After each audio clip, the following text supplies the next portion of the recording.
इससे पहले बहुत सारे बच्चे बीमारी केवल याद कर लेते हैं कि हाँ, स्टोन के अंदर काम करने वाले मजदूरों को फाइब्रोसिस होता है, लेकिन किसी को ये नहीं पता चलता है कि फाइब्रोसिस कैसे होता है। आज मैं इस क्लास में तुम्हें समझा दिया कि फाइब्रोसिस कैसे कॉज होता है। तो स्टोन फैक्ट्री होता है, वहां पर स्टोन की कटाई उटाई चलती है, तो वहां से क्या निकलता है? सिलिका। क्या निकलता है?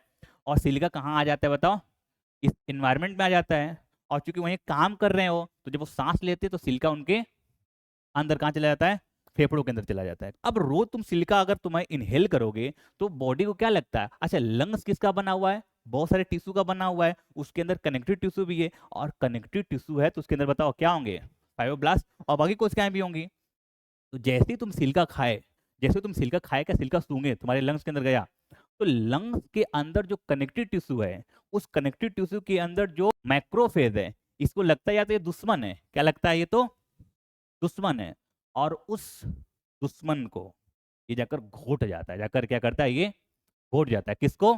उस सिलिका को जाकर क्या करता है? ये घोट जाता है, खा जाता है।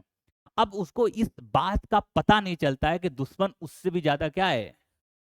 खतरनाक है। खा तो लेता है वो, खा तो लेता है, लेकिन उसको पचा, और वो सिल्का इसको फाड़ डालता है। इसको क्या करता है?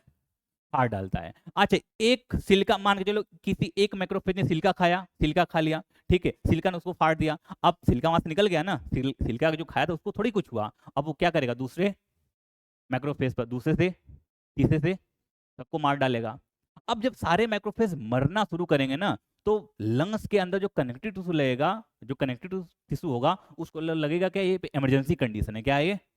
इमरजेंसी कंडीशन है। और उस इमरजेंसी कंडीशन में सारे टिश्यू किसको एक्टिवेट कर देंगे? फाइबर ब्लास्ट को एक्टिवेट कर देंगे कि तुम फाइबर बनाओ। और ये बहुत ज्यादा फाइबर बनाना शुरू कर देता है। जब ये बहुत ज्यादा फाइबर बनाएगा ना, तो तुम्हारा जो लंग्स है ना, लंग्स की क्वालिटी होती है क्या? स्पॉन्जी नेचर होती है। क्या होती है?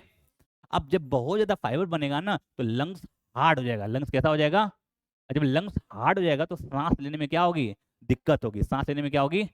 ब्रीदिंग प्रॉब्लम शुरू हो जाएगा। अच्छा, ब्रीदिंग प्रॉब्लम कैसे शुरू हो गया? कैसे शुरू हुआ? कि फाइब्रोब्लास्ट से लगातार क्या बनाना शुरू कर रही हैं? फाइबर। फाइबर लगातार बनाना शुरू कर रही हैं, इसको कहते हैं फाइब्रोसिस। क्या कहते हैं? बीमारी का नाम ही फाइब्रोसिस। और ये फाइब्रोसिस क्या कॉज कर रहा है? लंग्स नॉर्मली स्पॉन्जी होती, कैसी होती हैं, लेकिन फाइबर बनने से हार्ड हो गई। कैसी हो गई? अब सांस लेने में क्या होगी? दिक्कत। बात समझ में आ गया? तो ऐसे लोग जो स्टोन की फैक्ट्री में काम करते हैं, वो किससे परेशान होते हैं, वह किससे जूझ रहे होते हैं? फाइब्रोसिस से जूझ रहे होते हैं।